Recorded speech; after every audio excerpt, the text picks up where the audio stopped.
Hey guys, it's Mal. I just wanted to come on here real quick before the episode started just to talk to y'all for a minute. I just wanted to say a couple things before the episode started. And the first thing is, I just want to say thank you to y'all for listening. Y'all are seriously helping to make my dream come true, and I appreciate it so much. Y'all's support is amazing, and I love y'all. And the second thing is, you guys will notice that in this episode, we're not giving 100% energy, and there are a couple reasons behind that. The first one is Hannah and I were both sick, or getting over being sick, when we recorded this episode. So we were not feeling very well when recording it. And the second thing is, neither of us really like this movie, to be completely honest. I had seen it before and I knew how I felt about it, but I wasn't sure how Hannah felt about it. And so I went ahead and took that risk. And unfortunately, this episode just did not turn out very well. It's not going to be like all of our other ones. It's very low energy, and I want to go ahead and apologize about that before the episode even starts. So there's that. I hope you guys still enjoy the episode, and I hope you guys come back next week, because next week we're going to be covering The Faculty from 1998. It's one of my favorite movies ever, and yeah, I hope you guys enjoy the episode. Back to the show. Honey banana, you ready? Ready? I'm ready. Hey everyone, I'm Kirby. And I'm Olivia. And welcome back to Woodsboro.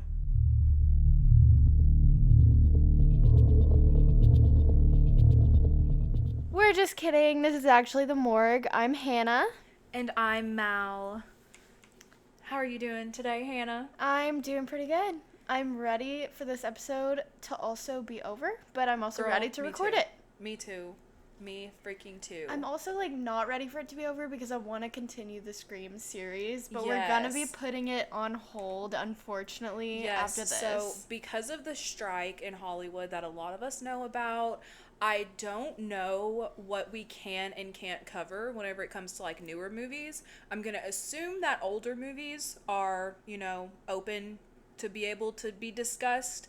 But with the newer movies, I know, for example, Dead Meat, if you guys watch the kill count and stuff on YouTube, they can't do Terrifier 2, for example. And that came out, this year, last year, sometime like that? Last year, I believe. And so with the Scream series, as we know, or the franchise, I should say, it is a lot newer, and I don't want to be on the side of big corporations. Because we support the actors over here. Yes, the actors are the ones that do all of the hard work, and so because of that, we are going to pause on the Scream franchise, but we will be back, I promise. As soon as this strike is over, we're going to be coming back full force with some Scream. So for a while, we're going to be doing a little bit of older movies and just some good other horror movies that aren't part of a franchise until October. October? Y'all, October is going to be a good time. We have so y'all much. Y'all better get ready, because that is our month. Yes, we have so much in store for y'all. Holy shit. It's going to be just the bomb. Just wait. Just wait. We have some special series planned, maybe some bonus episodes, maybe some more giveaways. We don't know. We don't know yet, but we'll see. But tune in for October, because it's going to be awesome. Yes, you do not want to miss October. Also, before we begin, I do want to remind everyone about the giveaways that we're having right now. We're having it for another week, you guys. It's going to be done on the 12th, September 12th. We're giving away on Facebook. We're giving away on Instagram. And what are we giving away, you ask? We're giving away keychains, duh. They're so cute. They're little horror, bobblehead keychains. Yes, they're so cute. And they're some of the most iconic horror characters. I was about to show the microphone my key. We both pulling out our keys look, we got one too.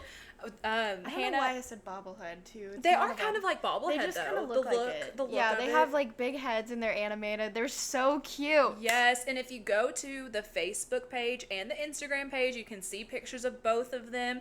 And on the post, it'll tell you how to enter. And you guys, you're gonna want one of these because they're so freaking cute. Like, I can't talk about it enough. I know, they are. I have one of my keys right now, and it's so cute. Yes, I have a little Mikey Myers on my keys, and I have a little ghostie on my keys. The ghostie was so cute. I knew that you were going to want that ghostie. I love it.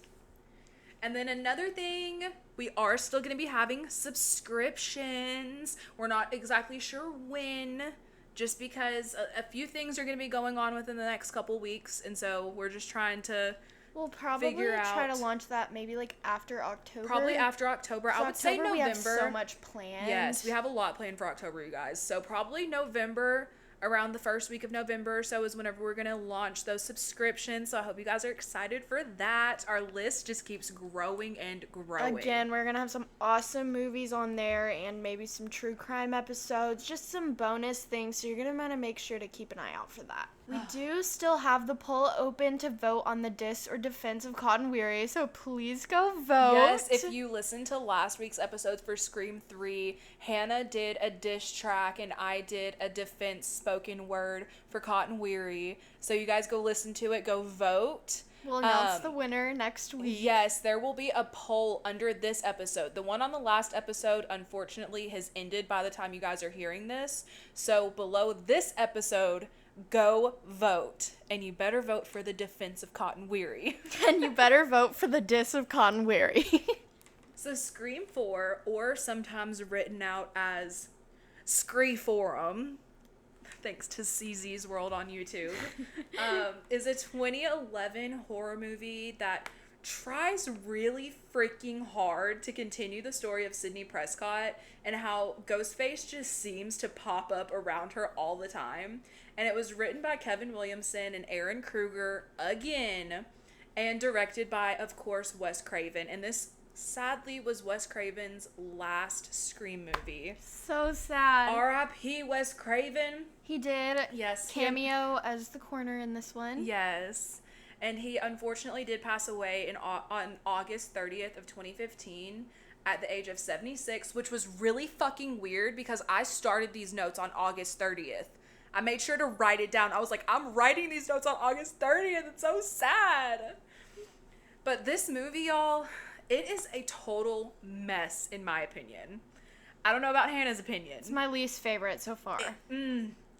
It started pre-production in September of 2009, and it is said due to creative differences, and depending on who you're talking to, the story is either Kevin Williamson left the project or the Weinsteins fired him. I'm not sure. Different articles were saying different things, but it's definitely down to those two things. And so Neve Campbell came out and said that she was not sure what really happened, but a lot of Williamson's original work is still in the movie, luckily. And with that being said, the Weinsteins brought on Aaron Kruger, just like the last one, to replace Williamson and help with the rewrites. And I couldn't find any information about constant rewrites, so there's that. Fast forward to July of 2010, filming starts, and Neve said that it was not an easy shoot, but she's very happy with the way that it turned out. And she also said that there was an obvious rift between David Arquette and Courtney Cox, and it ended up, they got divorced in 2012. The movie came out in 2011. But luckily, it did not affect the overall production, which was really great. But I remember whenever this movie was, like, coming out, and it was, like, out in the media that they were having some issues, and I was like, oh my gosh, I wonder if it's gonna, like, go with the storyline or something. I know. Which, surprisingly, it didn't.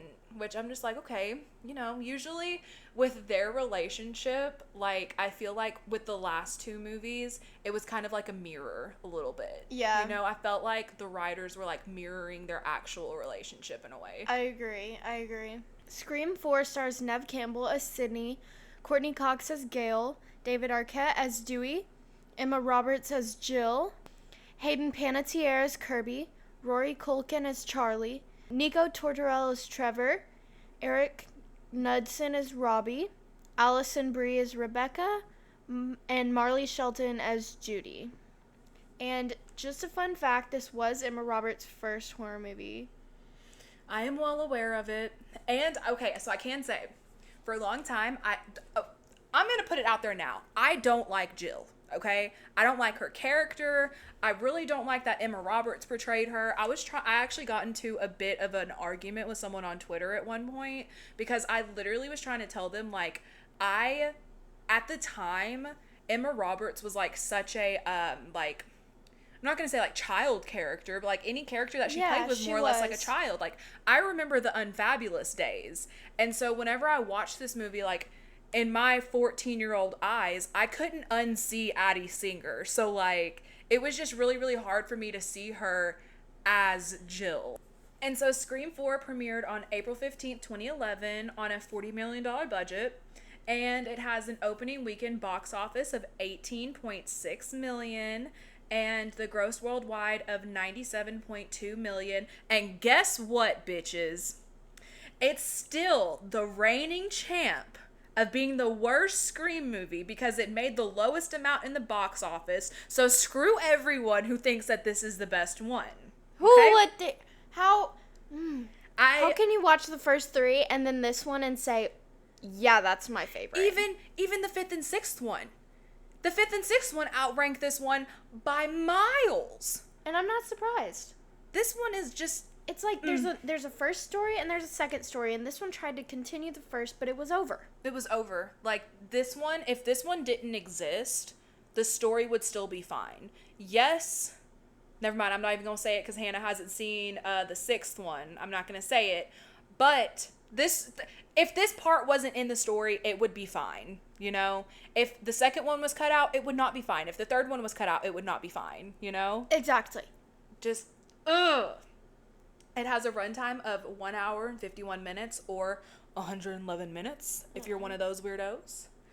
It has an IMDb rating of 6.2 out of 10, Rotten Tomatoes 60% tomato meter and 57% audience score, and Letterboxd gave it a 3.3 out of 5, which is horse shit because I believe last week on Scream 3 it had a 2.8 out of 5. And that's horrible. Everyone hates Scream 3, and I don't get it.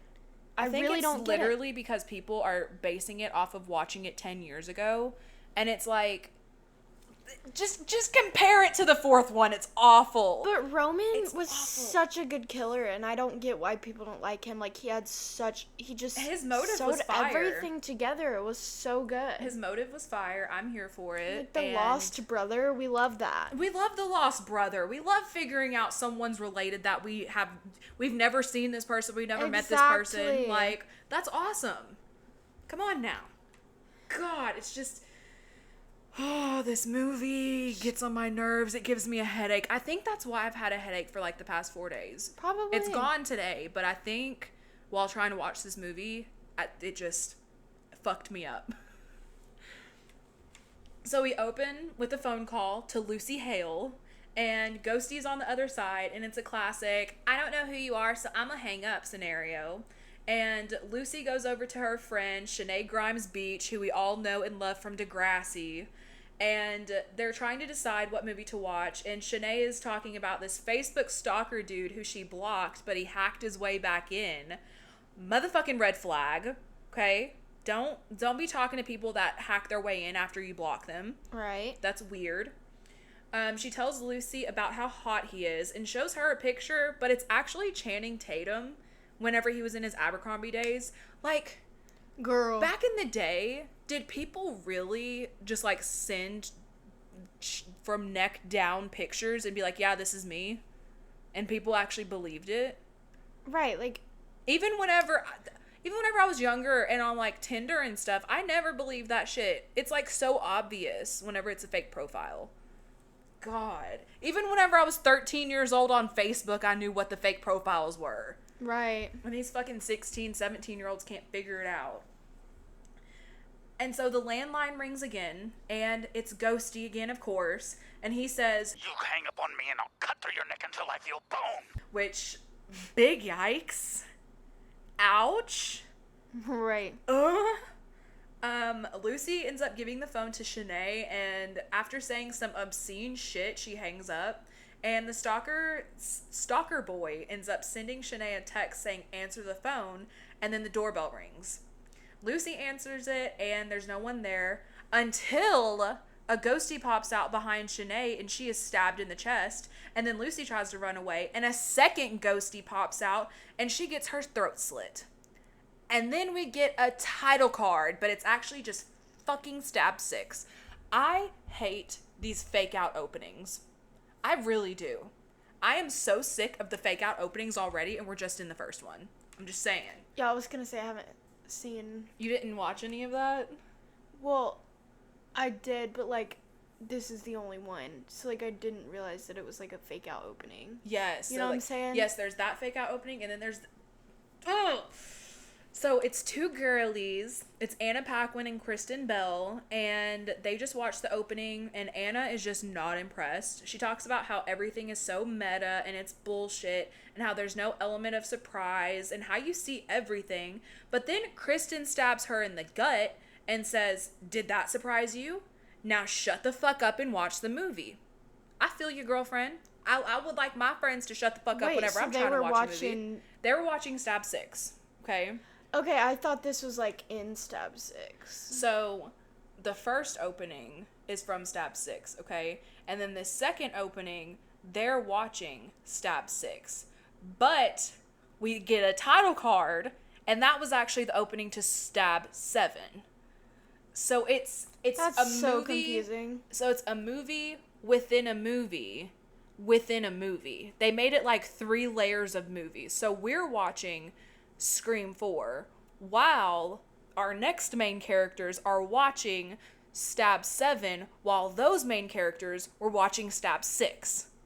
It just... I don't like it. I didn't like it back in 2011. Okay, so when she stabbed her in the gut, that was just in the movie. That was in the movie. Yes. That confused me. I thought it was just a random murder that like... Yeah, no, it was in the Stab universe, and I didn't like it in 2011, and I don't like it now. So, I don't see why y'all think this is a good movie. I'm shitting on this so bad, and like, we're not even 15 minutes into this movie yet. And so Marnie and Jenny are watching Stab 7, and they discuss the logic of movies within movies. Girl fucking same. And we established that we're all back in Woodsboro now. And Marnie asks why the newer Stab movies aren't based around Woodsboro, the Woodsboro like Sidney Prescott story anymore. And we learned that in Stab 3, Sidney threatened to sue the production company if they used her likeness anymore. So they just started coming up with stuff. Fucking yawn.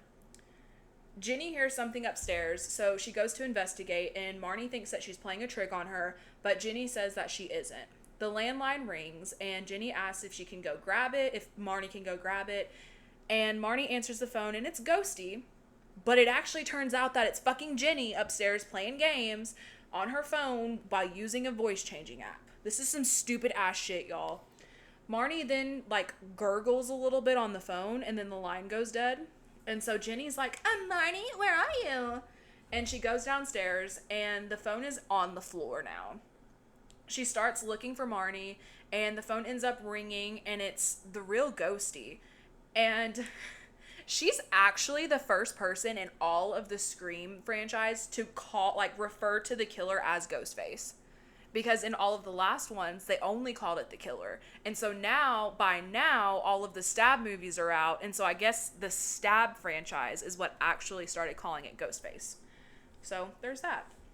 Ghosty tells her to think of them as her director. And she's in their movie now. And they call her a dumb blonde with big tits. And she brags about having a 4.0 GPA and 135 IQ. Whoa. Good job. Good job. You were so smart. That'll stop them from killing you. She asks what they did with Marnie, and they say that she's on the cutting room floor. LMAO. And they say that she better start running.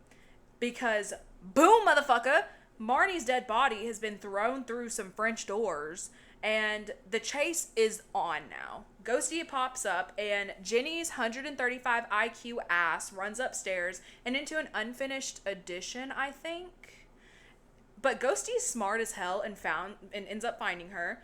and she gets stabbed in the back, literally, and falls down some stairs, and then she opens up the garage door and crawls to it, but Ghosty ends up pressing the button, and it smashes onto her lower back, which I've also had back pain for the past, 3-4 days, and that right there, killed me in that moment. That hurt my soul. Oh, for anyone that struggles with constant lower back pain, goddamn.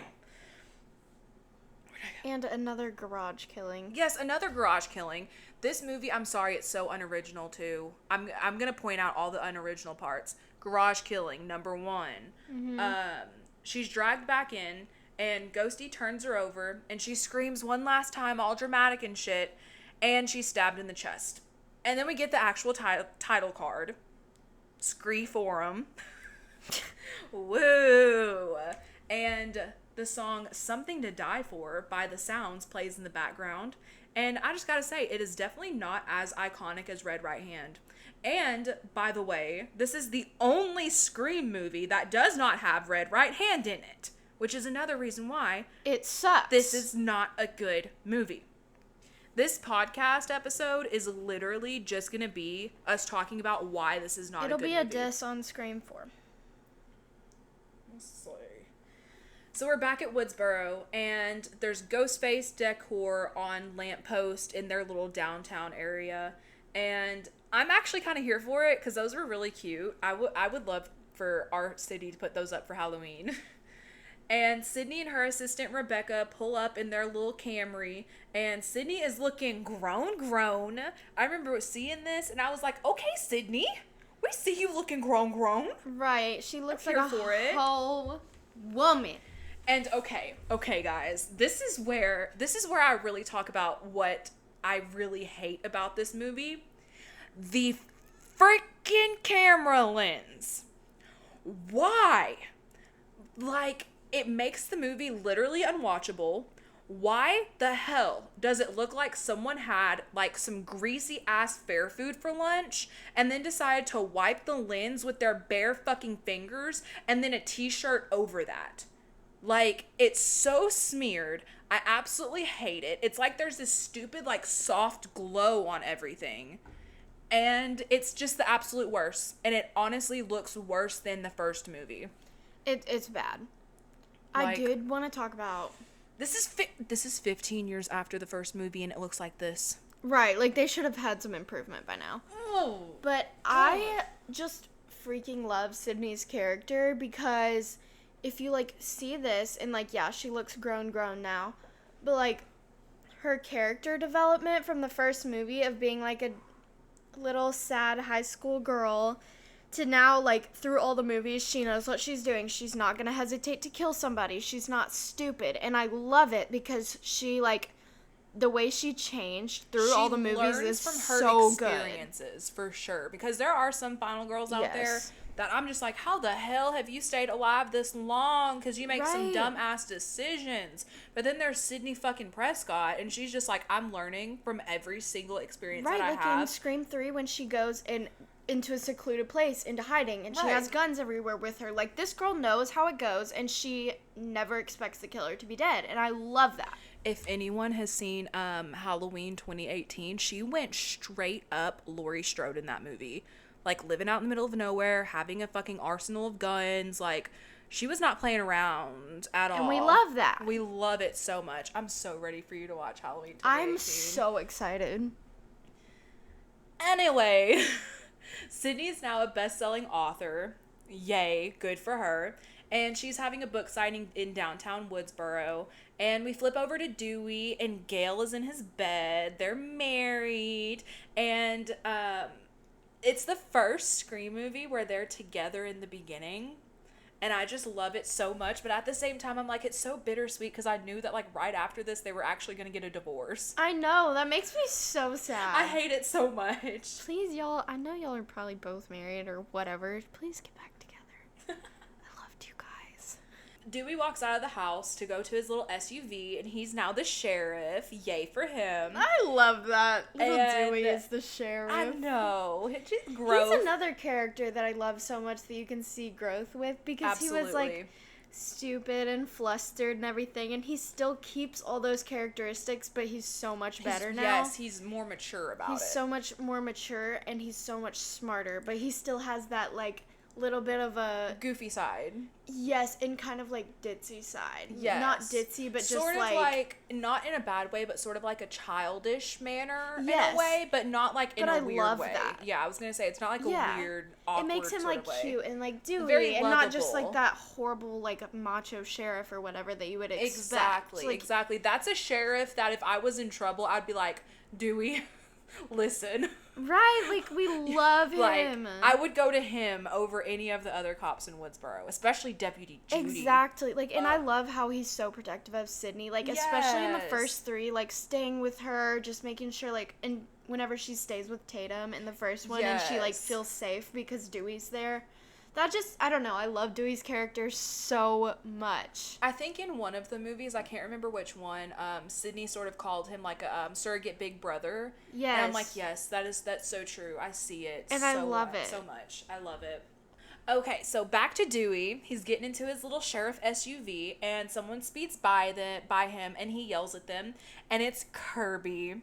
We freaking love Kirby. She's driving fast, blasting her music, and I'm so here for it. Whenever I was 14 years old watching this, I was like, I'm gonna be like her when I grow up. Because she's just the best. We like Kirby a lot. She picks up Jill from school, and Kirby tells her that Trevor called her, which we assume that Trevor's Jill's boyfriend. And their friend Olivia gets into the car as well and says that Trevor called her too. Sounds like Trevor's a little invasive, in my opinion. This is why we said in the Candyman episode, don't trust a Trevor. Don't fuck with no Trevors. I have another movie in mind where you're not supposed to trust a Trevor. I'm not going to tell you which one because it completely spoils the whole thing. But there's another movie that we're going to watch. I don't know when we'll be able to watch it, but... Just if fuck your name's Trevors. Trevor, sorry about it, but we don't trust you. We don't like you. They talk about Sidney, who is Jill's cousin, and Jill gets a call from Jenny's phone, but it's a ghostie on the other end, and she puts it on speaker, and he sounds like a dick. He's just acting like a dick on the phone. And she says, I'm hanging up, and then proceeds to hang up. What the fuck? Just hang up.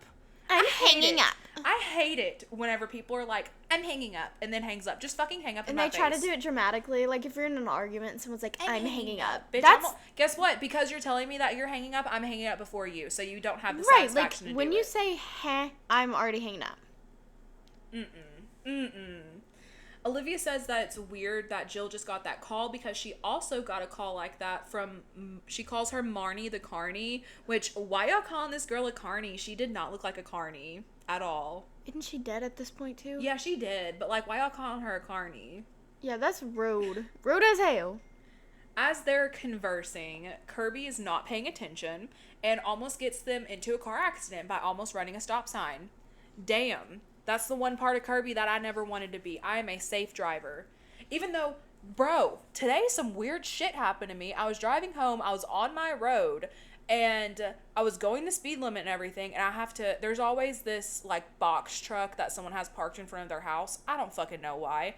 I'm not going to look too deep into it. And I always have to go around it. And a car that was like that was probably at like the house next to where the box truck was backing up and did not look or anything and like almost fucking hit me. I didn't have time to press on the brakes. The best I could do is swerve and hope for the best. Or and like luckily, honk and let them know you're back there. I didn't get a chance to honk. No. I didn't get a chance to slow down. I didn't get a chance to honk. The best I could do was just try to avoid it. Luckily, I did. But they like, I saw them in my rear view. They just like stopped and I could see that they were like kind of looking at me. And I'm like, motherfuckers, what you doing? Y'all are the ones that weren't paying attention. I had that today too. Somebody was turning into my lot over here. Like, they were turning into it, but and I was pulling out, but they were going so fast. And I was like driving slow because there's so many turns you have to drive slow in these parking lots. Because it's a freaking apartment. There's people out walking their dogs. Like, yeah. And they are driving just in the middle of the road going so fast and almost hit me. And I saw the girl, she was in the car, and she goes... Right, giving side eye and shit. She literally followed my car as I went, and she was giving me the biggest stank face. Like, girl, get out of here. You know you were in the wrong. I hate it whenever people are in the wrong and then they want to act like the other person is in the wrong. It's like, Right. you almost hit me. Like, when I'm in the wrong, I'll go, sorry. Right. I put up the little hand and I'm like, oh my God, I'm so sorry. Like, I will literally, if I almost accidentally hit someone, like there was one time I was going to Walmart and I was pulling out on my street and I have to take a left and someone, like, I looked both ways twice, for the record. I guess these people were coming out of a driveway or something, but as I was turning, they started coming up, so I had to kind of floor it, and they honked at me and stuff, and I felt so bad about it. I literally put up my hand, I was just like, sorry. I know, like, I do my little bad driver white girl hand and be like, yes, little two hands up, sorry. See, we're doing anything and everything to not have to talk about this movie. Right, like, I just don't want to get back to it. I'm bored already. Downtown, Dewey pulls up on some people that were taking down the ghosty decor. Some bullshit. They should have kept it up. And that was literally like the only thing that was keeping my attention in this movie. Like, come on now. Deputy Judy is overseeing the destruction of the amazing decorations, and she obviously has some feelings towards Dewey, and it's really gross. She's a wannabe homewrecker because she does not successfully do that. And she offers him some lemon squares. And she says, "You're not cheating on your wife if you eat my lemon square." what? Girl, Get out of here with your nasty ass lemon squares. get better lines, too. That's just never gonna work ever. No, never. And so then they get a call from another officer and they say to come down to Jenny's house because it's bad, real bad. And so they run off to the crime scene. And meanwhile, Gale is having a few issues trying to find some inspiration for writing, and she watches Sidney having an interview on TV, and we can all sense that envy in her because she's looking at Sidney like, this bitch is now a best-selling author, and I have to do fictional shit, and I know that she's pissed about it. Right. And so over at Woodsboro, we are now introduced to Robbie Mercer, and he harasses Kirby, Jill, and Olivia, asking them what their favorite scary movie is, while simultaneously live streaming via webcam. Where is this webcam even connected to? Does it have constant Wi-Fi? Because this is a time where you need Wi-Fi or like any and all internet on a cell phone. Like, if you were to quickly try to get on, I don't know, like Facebook on your little fucking slider phone back then, you would need internet. Unless Right. you're just charging the hell out of your phone bill. So how is this boy sitting up there just constantly live streaming?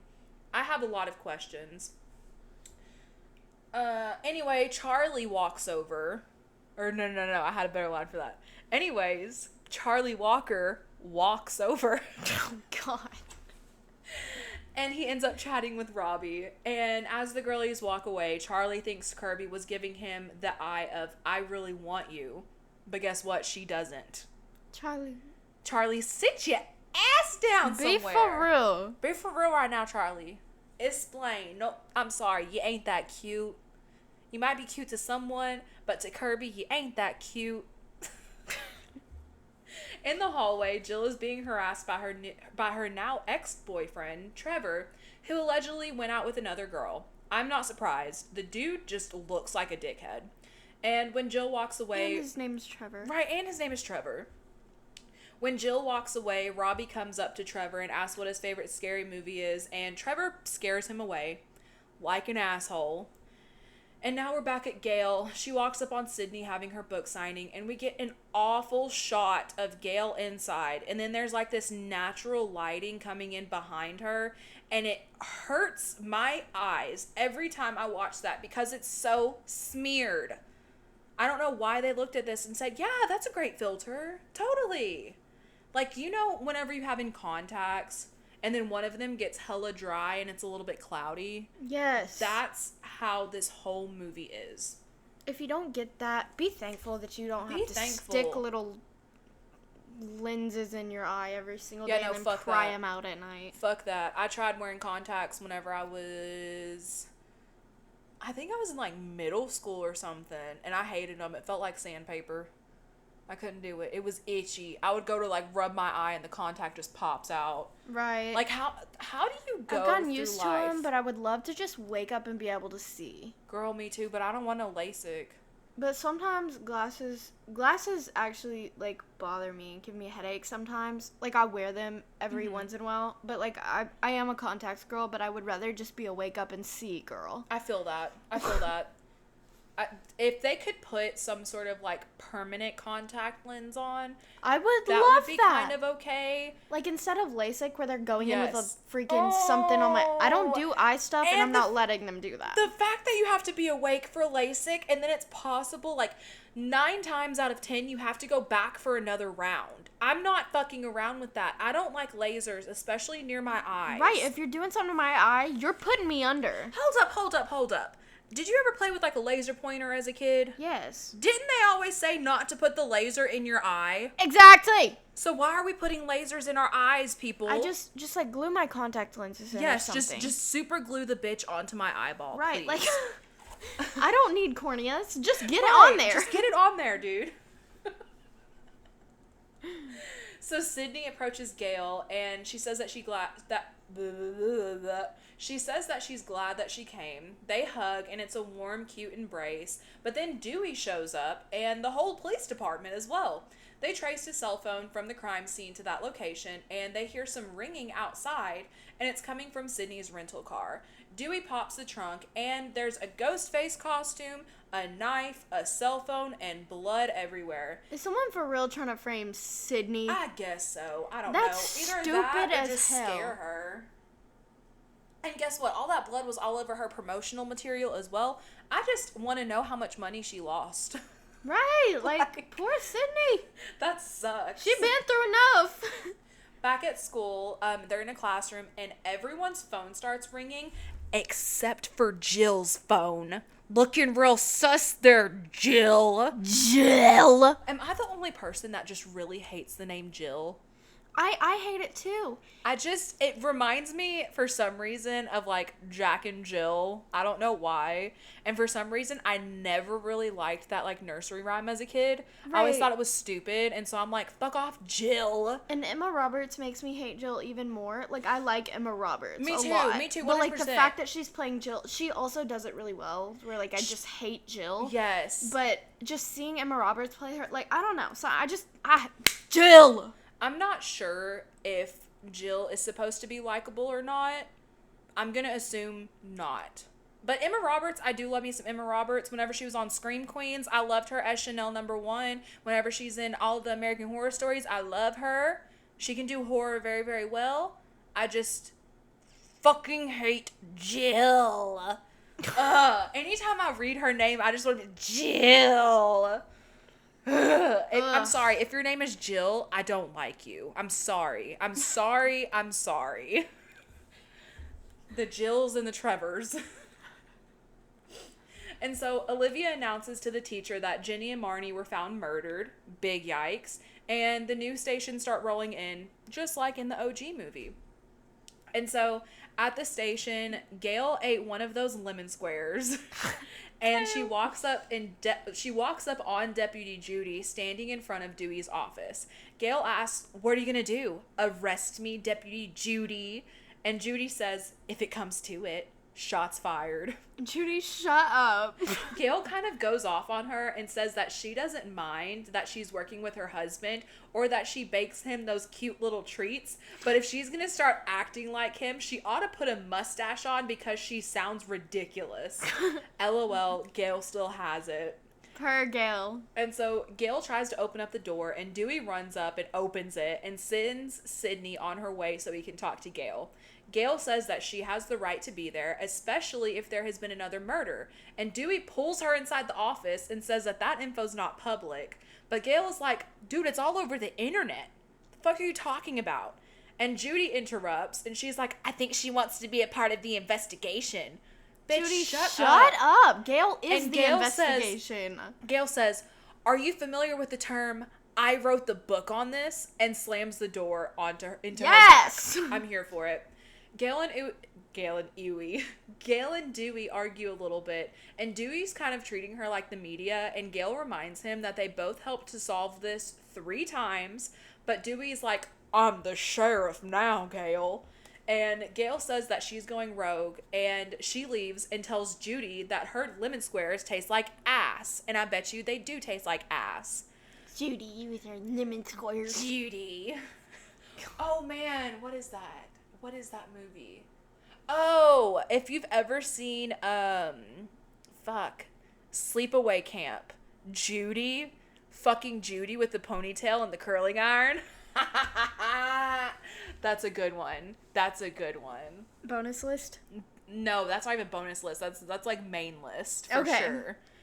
And so Officer Perkins comes up and tells Dewey that some girls are waiting for him because they claim that they got a call from the killer. And in the interview room, it's Jill, Kirby, and Olivia. Anytime her name pops up, that's how I'm saying it from now on because I don't fucking like her. Sidney, Dewey, and Judy come in and they discuss the phone calls that Olivia and Jill received. When asked if Kirby got a call, she says no and questions that if that means she isn't gonna live as long as Olivia and Jill. Dewey says no, maybe, but of course not. Then Kirby says, Oh my god, did you hear that? I'm gonna be next.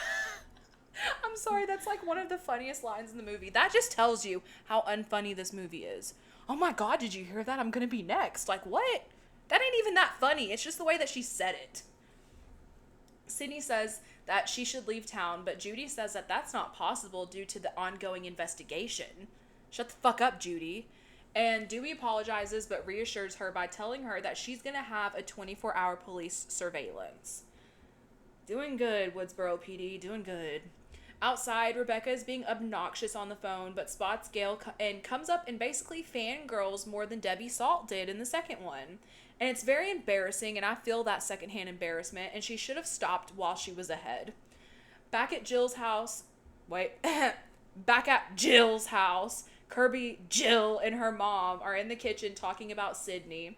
Sidney's in the living room talking to Dewey, and she asks about Gale and if they're okay, and he answers, and if she is okay, and he answers her question by using a quote from her book. Cute. We see that you read, Dewey. And he up and bounces. Upstairs, Trevor snuck into Jill's room, and she reiterates that he is not welcome here, and she says that she doesn't trust him. Sidney knocks, then opens the door. Like, do you not know how to knock and then wait to come in, Sidney? What? But also, it's kind of like whenever her dad knocked and walked into her room whenever she barricaded the door back in the day. So, Jill, maybe you should take some fucking notes. So Trevor leaves via the window, and Sidney says that Jill reminds her of herself from back in the day and tells her to lock the windows. Sidney leaves, and in the hallway, she is jump scared by Judy in her creepy ass ways. She reveals that they were in high school together, but Sidney doesn't remember her. Outside, the police are there watching over the place. It's Haas and Perkins. Haas is played by Adam Brody. All of my early aughts people who watched, I think he was on the OC or something like that. One of those shows. He was on one of them. Laguna Beach, maybe. I don't fucking know. I think he was in the OC. He was also in The Ring, which is on our main list. Great movie. And then Perkins is played by Anthony Anderson, my motherfucking boy from Kangaroo Jack. Yes. Have you ever seen Kangaroo Jack? Oh my god. I'm adding it. So many I need to watch. I'm adding it to the subscriptions list because Kangaroo Jack also has Jerry O'Connell in it, who played Derek.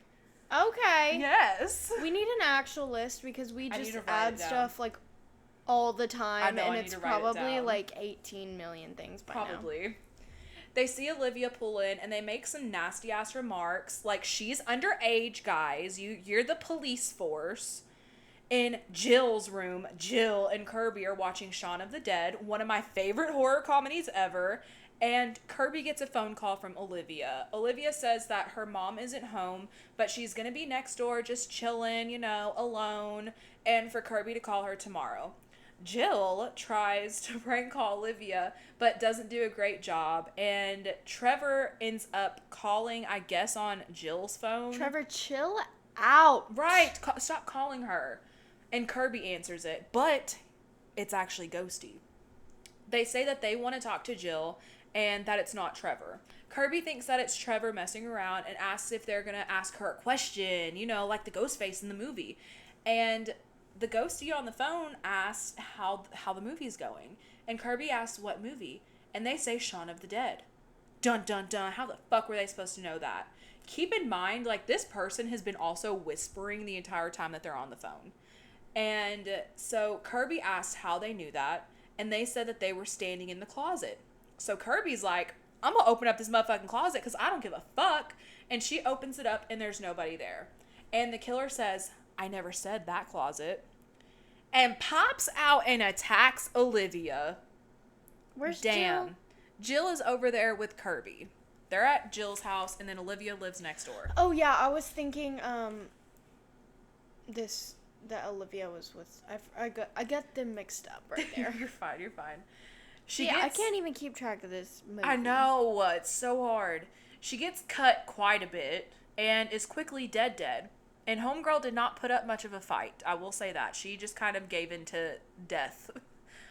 As Olivia's being gutted, Sidney runs outside to get the police, but they aren't there. So she runs next door to break in. Was Sidney in the house with her? She was over at Jill's house. Okay. She runs next door and breaks in, and then she runs upstairs, and it is a gruesome scene. One thing I can say about this movie, the gore in it, fire. Like, absolutely fire. There is blood and guts literally everywhere. Like, Homegirl's intestines are falling out. I am here for it. It's disgusting, but it's a good disgusting. And Olivia's phone rings, and Sidney answers it, and it's Ghosty, and they kind of go back and forth a little bit, and then Ghosty hangs up. Jill comes up, and Sidney tries to shield her from seeing the gruesome scene, but then Ghosty pops out and attacks them.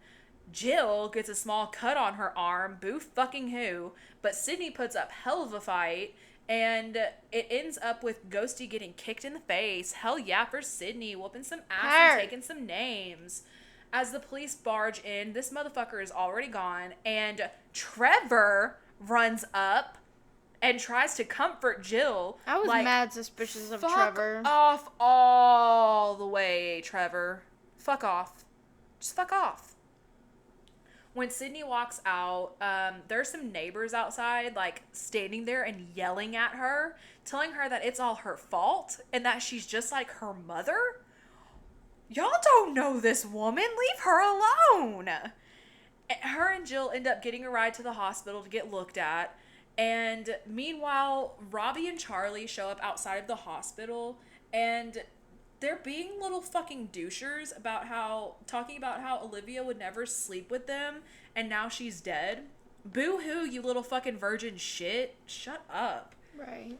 Gale walks up on them to try to get some info from them, and they discuss Cinema Club, and Gale talks about how they can work together to find the killer, but they say that the only thing that will get them to help her is that if her and Sidney both show up for a guest appearance to the Cinema Club.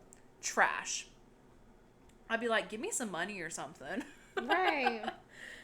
In the hospital, Rebecca is talking to Sidney, and she's trying to tell her about some new book deals and some interviews that she's been offered, and she seriously kind of sounds like Gale in the first one, like just very money hungry and stuff, and Sidney's not having it, and she fires her sorry ass, which I find funny as fuck. After she gets fired, Rebecca goes up to the parking deck and is toyed around a little bit with Ghostface, who calls her to scare her. And she gets her ass stibbity stabbed right in the gut and then thrown off the roof and onto a news van while Dewey is literally holding a press conference right in front of the hospital, like 10 feet away. And it fucking sucks to suck, Rebecca, doesn't it? And let me mention, Dewey checks this dead woman's pulse. Why?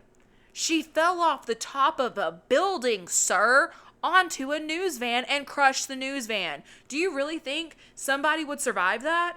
I don't think so. And so at the school, we learned that there's a 9 p.m. curfew, just like before.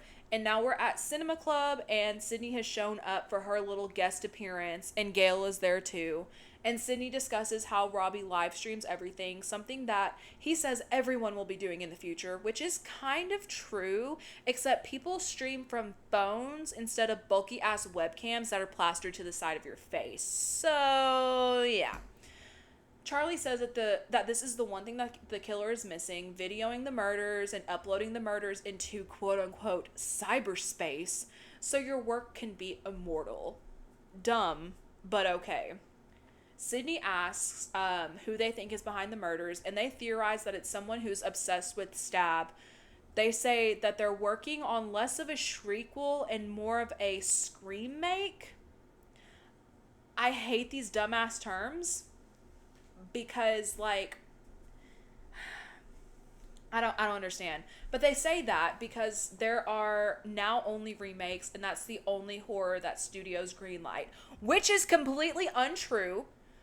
The year before, in 2010, Insidious, The Last Exorcism, Jennifer's Body, Haunting, 2009, Haunting in Connecticut, The Fourth Kind, Human Centipede, Orphan, those all came out in like 2 prior years. I will not watch Human Centipede. I don't know hell if that's no. on the That's not on the list. Okay. Hell that no. or that fucking walrus one. Hell no. I ain't watching Tusk. Yeah, neither of those. I didn't know, but I'm Y'all, not watching I'm saying those. it now. We're not watching Tusk. We're not watching no Human Centipede. I was finna say, We if those ain't are on the list, you can do a solo episode, No, but I we ain't listening We or ain't watching. watching no Terrifier. We ain't watching no Serbian film. We ain't watching none of that shit.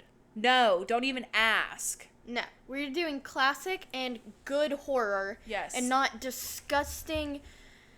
I might honestly throw in like a couple kind of cheesy body horror, but like that's about it. Right, none of this actual disturbing, disgusting stuff that's like... Cause y'all, I finally watched Terrifier 2 the other night. I had to like pause about like 45 minutes in and like take a breather and watch some YouTube and then go back to it because I was just like, this is disgusting. I got 20 or 30 minutes in and I had to stop because I was like violently nauseous. Like it was It's just bad. gross. But I can say, if you guys do want to watch that movie, the plot line is amazing. I will give them that. Plot line is really good. It kept me into the movie because I didn't want to actually watch it. But whenever I started figuring out the plot, I was like, ooh, now I have to finish it. Yeah, but it's disgusting and we will not be covering it. Okay, so Charlie and Robbie also basically deconstruct all of the previous rules of the genre and say that basically the only way that you can survive is by being gay, and I truly don't think that that's true, but okay. Like, okay. And they basically say that all horror has to be torture porn, and I'm just over these two fuck faces talking because I don't like them. But I do have to agree with Robbie when he says that they're talking about whenever they're talking about the third act bloodbath and how there should probably be some nudity, which we don't fucking get. But I agree with him. There needs to be some nudity. Come on now. Right, but like they're so wrong. It's not all horror. It's not torture porn. No. And also, the being gay. How did Being they gay. come up with that? Did they just think like nobody who's been killed has been gay so far? Like what made them come up with that? I have no idea. Okay, so I know this sounds bad, but like the first movie that I thought of where somebody survived, what was it? Friday the 13th Part 2. Okay, so I'm not even talking about like Jenny, like the main girl. I'm talking about the guy, I forgot his name, but it's the guy that stayed at the bar. So I look at it like this. The only way that you don't die is if you stay out away from what's going on and getting drunk all night. Right. That's how you survive, not by being gay. Right. Like that's so funny We'll to me just that stay that's at the what bars. they went with. We'll stay at the bars and the clubs until 5 a.m. Yes. That sounds good. Yes. Because then we're not at home alone. Exactly. We're out there with some cool people, you know? Like, right. hanging out, not being stalked by a serial killer. Exactly. And then Sidney and Gale learn about the Stabathon, which I always wanted to have a Screamathon. Back then, I was like, ooh, shit, 4 movies? That's 8 hours? That would be awesome to have. Like, the bomb. Oh, yeah. And so back at Jill's house, Jill is feeling like she's under house arrest, and she goes to grab a little snacky snack, which is a fucking cheese string, like a string cheese and chocolate milk. Jill would eat What the hell, string Jill? cheese and chocolate milk. Like, It's disgusting. nasty. That's too much fucking dairy. She's gonna be shitting her pants. And so Sidney tries to comfort her about what she's going through, and The fact that Sidney's comforting her here. Exactly. Like, Sidney's the one who's been through everything. she's comforting her, and like, who knows more about this than Sidney? They chat a little bit, and Jill tries to talk to Sidney about her life and how chaotic it's been, and they have a kind of sweet moment together, and you can see that there's evil lurking in Jill's eyes. Hint, hint, hint, Jill. She is so annoying. I hate her. Jill goes upstairs to go talk to Kirby, and Kirby's at the Stabathon. Lucky her, and it looks like a great time. And Gale has also made her way to the Stabathon. How? I don't know, because whenever they were back in the classroom, nobody would give up details to the Stabathon, so I don't know how the fuck she figured it out. Gale figures everything out. Yes, she does. She's awesome. I'm proud of her for that. She puts on a little ghosty mask, and she walks around setting up, I guess, Bluetooth cameras. Again, this is 2011. I don't really understand. But okay, we'll go with it. Robbie and Charlie welcome everyone to the Stabathon, and they introduce the drinking rules. Number 1, drink every time someone can't get a cell signal. Number 2, drink every time someone shuts the fridge door and there's a harmless character standing behind it. And number 3, drink every time someone screams no. And I truly don't think that they're going to be very drunk after those rules. Right, like, that's horrible rules. So I actually made up my own. Good. Rule number 1, drink every time someone's being chased. Rule number 2, drink every time someone answers the phone. And number 3, drink every time there's a fake out scare. That literally, those 3, easy. Gone. Easy. You gonna be after. We need to have a screamathon with those rules. Literally, after just the first 3 movies, you're gonna be fucking wasted. Like, honestly, after the first movie, you're gonna be fucking wasted. Like, come on. Those other rules were trash. And I'll put in my notes, this list will ensure that you get drunk as hell during all Scream movies. You're welcome, and back to our regularly scheduled programming. As the first Stab movie begins, yet again, everyone is freaking screaming and throwing, like in the second one, and I'm just like, everyone shut up. We want to watch the movie. How hard is it to just shut up? And Gale finishes putting her cameras everywhere and heads back to her car, and as she's looking at a little screen, looking at her cameras, she sees that someone's messing with all of them, and it's, of course, Ghosty. Surprise, Gale. And Gale calls Dewey to tell him that the killer is going to make a move at the Stabathon, but Dewey doubts her, and she goes off on him and basically says fuck off, but Dewey makes his way to her anyway. Gale goes back inside, and people are still yelling at the movie, like dumb as hell, and Kirby's drunk as shit, kind of flirting with Charlie, and then she, like, bounces. And as Gale fixes her first camera, she notices another camera watching her, and motherfucking Ghosty pops out and attacks her as Dewey is watching from the monitors in her car. But also, do they have Wi-Fi at this abandoned barn? Because Gale literally said there's an abandoned barn out on, I think she said, Fort Dillon Road. Like, that part does not make sense at all. how is there electricity? How is there Wi-Fi?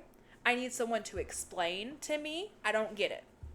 Gale ends up getting attacked and fights hella hard. Good for her. She gets stabbed in the shoulder, but she makes her way to safety as Dewey runs in and shoots at Ghosty, but misses every freaking shot. And Gale tells him about the webcam and how the killer is making their own movie, which kind of sounds like a Roman motive to me, because he was talking about wanting to make his movie and shit. Yeah. Maybe that's just me, though. Back at Jill's, Officer Perkins and Officer Haas are discussing cops and horror movies and how they usually die in the horror movies, unless it's Bruce Willis, of course. And Perkins says that he's going to take the next perimeter, and he says, I'll be right back. But he freaked himself out, and doesn't want to go, so Haas goes instead. Sidney's inside making some hot tea, disgusting, and she's getting freaked out by the wind chimes on like the back porch, and so she takes them down. If I was her, I would be paranoid about everything that ever happens ever. Literally everything. After this many killers, I would never sleep. Never. Ever. Mm-mm. As Haas is outside, he notices a window open at Jill's, and so he radios back to Perkins to see if there was a to see if there was an open window last perimeter. He goes back to the car, and Perkins is face down, but jump scare, Perkins was just fucking with him. But then That ain't funny. poor Haas gets stibbity stabbed in the back by Ghosty, R.I.P. Adam Brody. And Perkins gets stabbed in the forehead.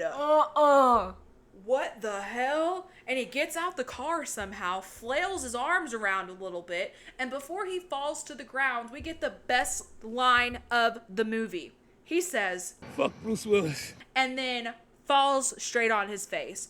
R.I.P. Anthony Anderson. They were the funniest characters in this whole movie. I'm just saying. Back inside, Sidney hears the wind chimes again, and she gets freaked out because she literally just took them down, but it was just her aunt. She was coming back with groceries, which, who comes in with groceries into the back door?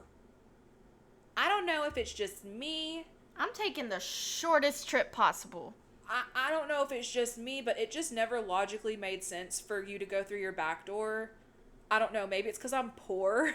Also, And I there's have more never- to get through before, like, you gotta go through a gate. Or Exactly. something. And I'm like, if I got Exactly. groceries, I'm getting in.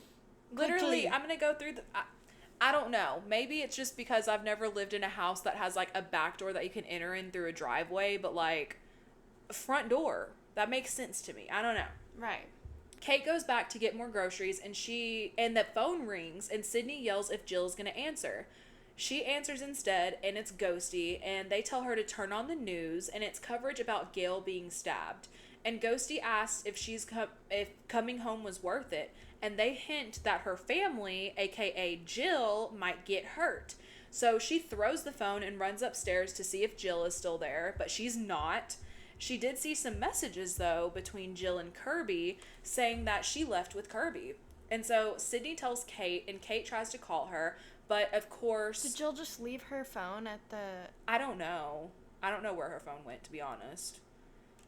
Like, how did Sidney see those messages? It was on her computer. Oh, okay. She got that MacBook. I was gonna say, how did she just leave her phone at home? Like, No, she got that MacBook, bro. Sidney says that they need to go to get Perkins and Haas, but Kate says that they're not there anymore. And as they go to the back to leave, Sidney sees Ghostface in the reflection of the wind chimes, so they decide to go out the front door. But Ghosty is there, so they try to barricade the door, and unfortunately, Kate gets stabbed in the back via knife and mail slot. Getting a little bit creative here. And she dies on the floor, which Kate did not deserve that shit. She was barely in the movie, and she seemed really nice. right. The fact that that is creative for this movie just, again, Right. reiterates that this is not a good movie. Right, like it's just been like basic backstabs, you know, like basic little stibbity stabs here and there. Olivia's death, very creative. And if you It was haven't just- noticed, yeah. I have asked some questions at this point because honestly, you guys, I haven't even finished the movie. That I just got to the shows. Stabathon and I just like, one, I didn't have time, two, I just wasn't that into it. That just shows that this movie sucks. Yeah. Even me, it took me like 3 or 4 days to watch this movie, y'all. And I like, love Scream. ugh. I love the franchise, but I just couldn't get through this one. And so now Sidney runs to the back door, and Deputy Judy is there, looking real sus, Judy. And she says that she saw that Haas and Perkins weren't out front, and she says that she saw someone run on the side of the house. And so Sidney takes her to Kate's body, but then disappears while Judy's back is turned. And back at the hospital, Dewey is telling Gale that it's going to be them forever, and that she'll be okay. And he promises her that he will get the killer, and it's just That so makes cute. me sad! It also makes me so sad. The fact that they're not together anymore. I know. Like, what are you doing? My emotions. I'm sorry, my emotions. And so at Kirby's, Kirby, Jill, Charlie, and Robbie are there discussing what just happened, and Charlie is like, I'm gonna put on Stab 7. No one cancels my film festival. Which, like, were they really planning on staying up and watching, like, how many hours was it? Okay, 7, like, 14 hours of Stab movies? Because honestly, fuck that. Like, I know I just said I wanted to have a Scream-a-thon, but like, I'd just have to the break OG. it up. Like, I would 1, have to 2, do 3, 5, 6, 7. Yes, I would just have to do like the original trilogy, and then once the 7th one comes out, watch 5, 6, and 7, and then just 4 can fuck off. Right. Charlie notices Kirby's horror collection, and Girly Pop, me too. And there's a reason why Kirby is my fave, because she reminds me of myself, and I'm here for it. Kirby says that she could out-trivia Charlie, so he gives her a basic-ass question that any horror lover should know. Who played Leatherface first? And that's Gunnar Hansen. If you're a big horror person, you're gonna know that. Charlie says that he feels a spark between them, and Trevor shows up out of nowhere and reminds Kirby that she should keep her door locked. Okay, Trevor needs to fuck off. Yes. Because why is he just popping up all the time? I was Because so he's a fucking suspicious creep. of him at first. And so Kirby asks why he's there, and he says that Jill invited him. Jill denies it because apparently she lost her phone, which I call bullshit. And she goes to leave her phone, or goes to find her phone. Back at Jill's, Deputy Judy tells Dewey that Kate is dead and Sidney ran off and that Jill isn't there. Also, that Perkins and Haas is dead. Yikes. And so Kirby and Charlie are now watching Stab 7 while Robbie gets shit-faced, and he takes a bottle of tequila outside with him. And he hears Kirby ask Charlie if he wants to sit next to her. So Robbie starts live streaming. Yeah, makes perfect sense, you know? And Capture the romance, yeah, dude. capture the romance, like a fucking weirdo. And he walks around a little bit and ends up walking right into a hanging plant, which makes his webcam, like, face the opposite direction. And so back inside, Kirby and Charlie are watching the movie, and Kirby starts getting a little flirty. She says, now's the time to make the move. And they almost kiss. But then freaking Trevor has to walk in before it could happen. And he asks about Jill, and Kirby tells him that she is upstairs. But he decides that he wants to sit down to watch the movie instead. So Charlie gets up and leaves in an angry rage, and he's like, did I interrupt something?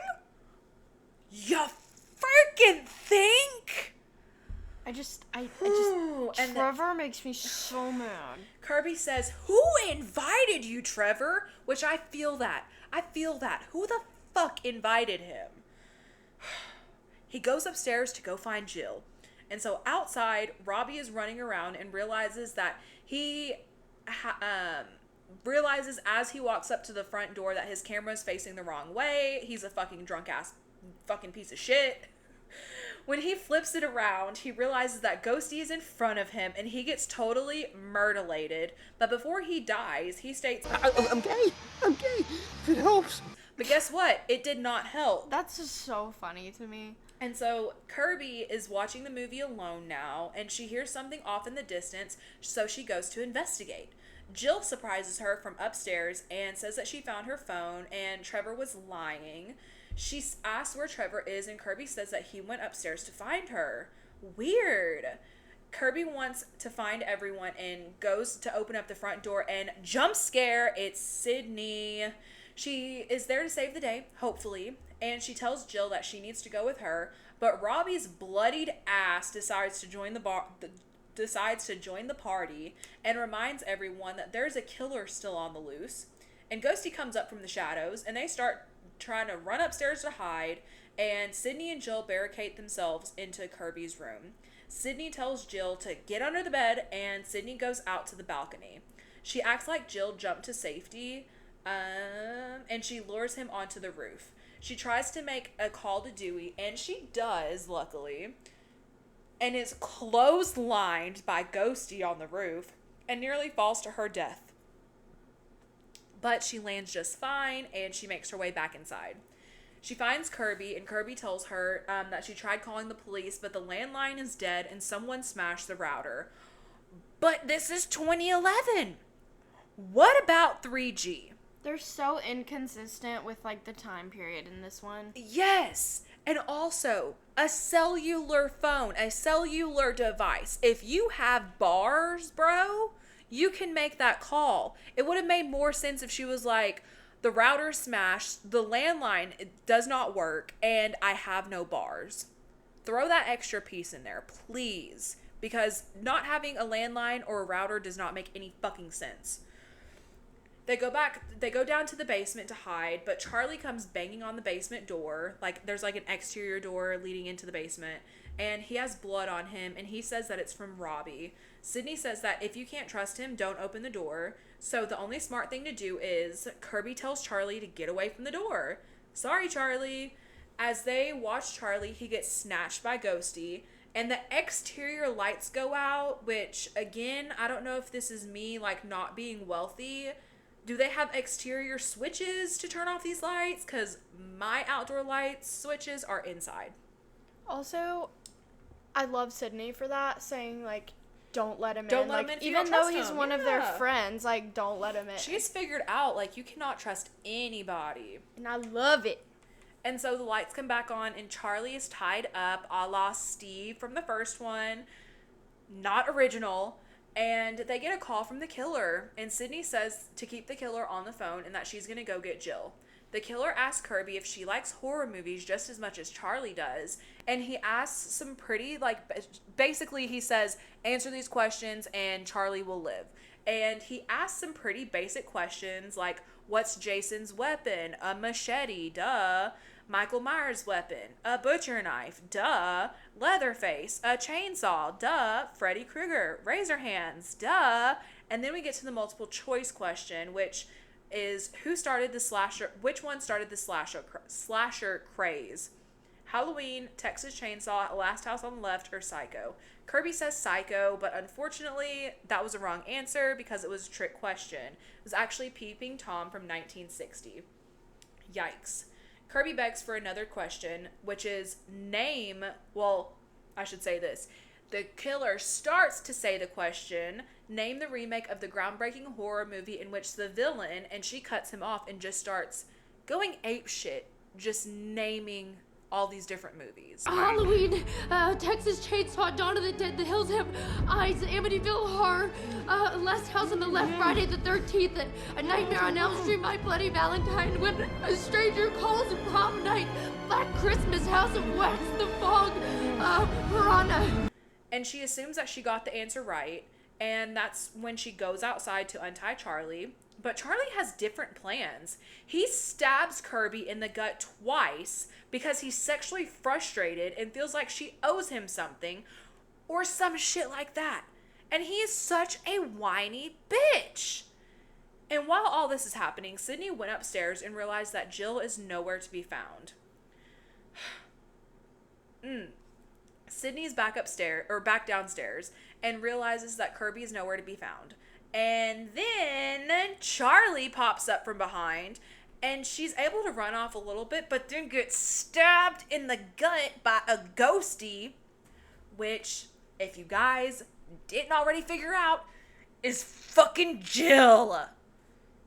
Ugh. I hate Jill so much. Oh, she's the worst.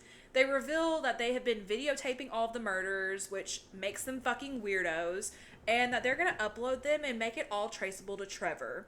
Charlie pulls Trevor out of the closet, tied up, and Jill is in a big pissy mood and talks about how shitty her boyfriend is compared to Sidney's. I assume that she was talking about Billy, and like, Billy tried to kill Sidney. Trevor's just a pig, so what makes Trevor worse? Yeah, she was talking about, like, how he cheated on her and how that's, like... I'm sorry, trying to kill someone is worse than cheating on someone. Exactly. Like, So shut what the are you talking fuck about? up, Jill. She wants to be the victim so bad. Oh, Jill is over Trevor and decides to shoot him in the dick and then in the head. And I'm just going to say this. I bet you the man had terrible head game. So, yeah. Jill says, Are you ready? No. Jill says, ready for Act 3? Girl, shut up. Like, we already done been there. Right. We have been in Act 3 for the past, 15, 20, 30 minutes, okay? Charlie's all like, we're innocent victims, Sidney and Randy. Dumb as fuck plan. Jill thinks that they're going to upload the videos and people aren't just going to hear what happened. They're going to see it, which is going to make both of them stars. They kiss, disgusting, and Charlie calls her the perfect victim. Cringe. Like, stop. Ugh. Are they just talking to themselves because they think Sidney's dead at this point? No, they stab Sidney. She's just standing there watching all of this. And they're just talking to each other. Damn. Sidney asked how they could do this, and Jill is like, oh, woe is me. Do you have any idea what it's like to live in this family? Sidney this and Sidney that. Girl, shut up and grow up. Oh my God. Jill and Charlie... Right, like, do you want to be Sidney and have all of your close friends and people killed? Just wait. Jill and Charlie set up for basically self-mutilation to make themselves look like they fought hard. But Jill decides to stab Charlie right in the heart. The media loves a sole survivor, right? She stabs him again, and he bleeds out on the floor. And Sidney is like, those are your friends. And this bitch says, I don't need friends. I need fans. Stop. I'm sorry, what? Stop. She says that it's never been about killing Sidney, that it's been about becoming her. And she says that she even killed her mom so she can stay true to the original, which, first of all, bitch, you're sick. Second of all, if you're going to stay true to the original, your little boyfriend over there, Charlie, needed to kill your mama, not you. So get your shit right. I'm just saying. But I can say she does make a really good commentary about the world that we live in, because even in 2011, people were still just wanting to get famous and having a following. And it's still true to today. What do people want? They want to become famous off of TikTok or Insta or YouTube, and they want all these people to like them. They want the popularity. And that is why Jill is my least favorite character, or least favorite killer, I should say. Because she puts fame over friends. She's literally feeding into today's fame culture, and it's disgusting. Yes, I want followers, but I know that I need to work hard to achieve that, not literally and metaphorically slice each other's throats to get to the top.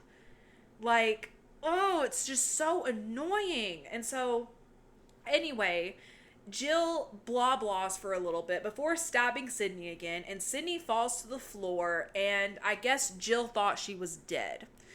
And so Jill goes into fucking shit up mode, and she grabs her face for a minute. She's all like, hold on. She's like, she literally does that for a second. Straight up. God. And she starts getting to work. She unties Trevor and makes sure that the guns don't have her fingerprints on them.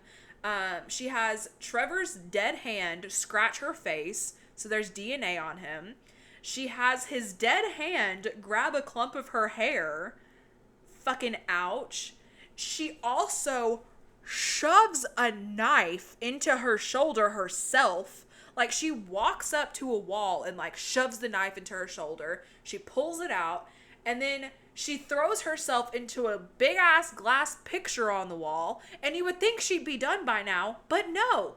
She then throws herself onto a glass table. Jill, calm down. Homegirl is wildin'. And she proceeds to lay next to Sidney so it can look all dramatic and shit whenever the police come. And so the police arrive, they find all the carnage and everything, and they haul Jill to the hospital, and as she's being wheeled away, she's being photographed and harassed by the media, just what she wanted. And so at the hospital, Jill is talking to Dewey, and she spins a story about how Charlie and Trevor tried to kill her, and she asks about Gale and mentions that if she writes a book, she wants Gale to help her, because they have matching wounds and everything. And she wishes Sidney could too. But Dewey bursts her bubble and is like, Sidney's basically in critical condition. Like, it's touch and go. She might actually make it, basically. And you can see, like, the look on her face change a little bit. She's like, oh, really now? Really? And, yeah, it's just, yeah. Dewey leaves her to go get some rest to talk to Gale. And Jill gets up from the hospital bed to go hunt down Sidney. And when Dewey gets to Gale, they talk about Jill, and Dewey mentions the matching wounds quote from her, and Gale is like, how the fuck did she know that? And Dewey runs out to go find her.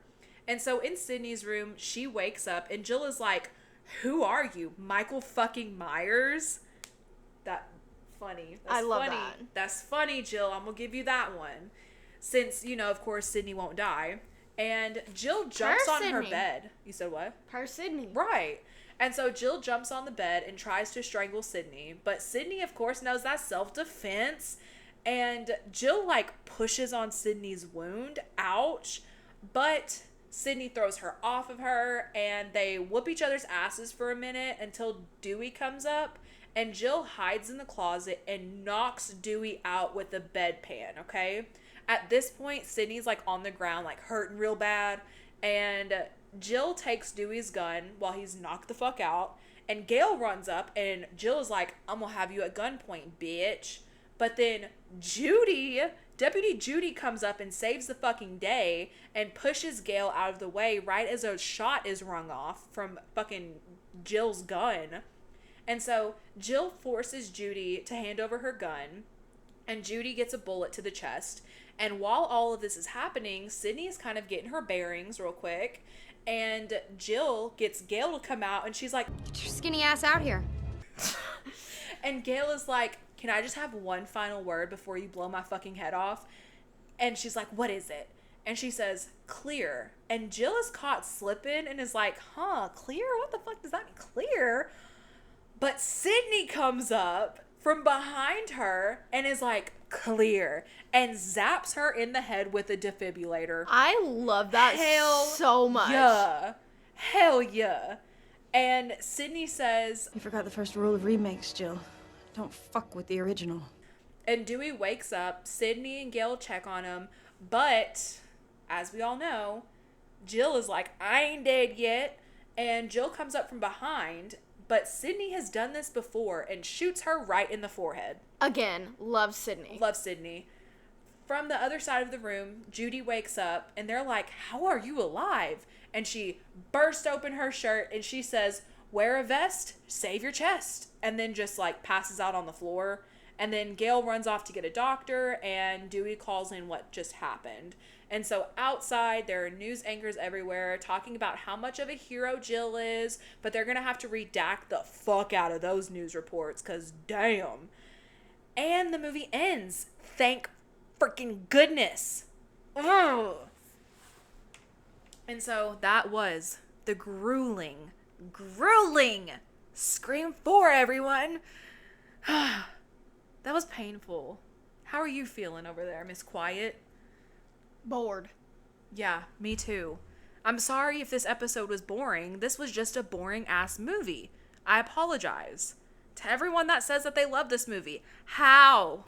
Stop. Explain yourselves. I don't understand. This was not fun. This was not fun today, and I'm ready for next week. Right. And so, next week, guys, I am going to be having a special guest. Hannah, unfortunately, is not going to be here. Be out of commission. But everything's fine. We promise. Everything's fine. But I will have a special guest next week. You guys will see who that is when it happens. And we're going to be watching The Faculty from 1998. It's going to be good. Oh, man. It's one of my favorite 90s movies. And I think part of it is because Kevin Williamson wrote most of the script. And then another little fun fact, Marco Beltrami wrote the music for The Faculty and for all the Scream movies. So there's that. Definitely tune in. You're going to want to hear Yes. that one. And before you guys go, just remember we have our giveaways going on Facebook and Instagram. Those links will be posted in the description below. And subscriptions around the first week of November. Don't forget about that. And yeah, thank you guys so much for listening. Bye.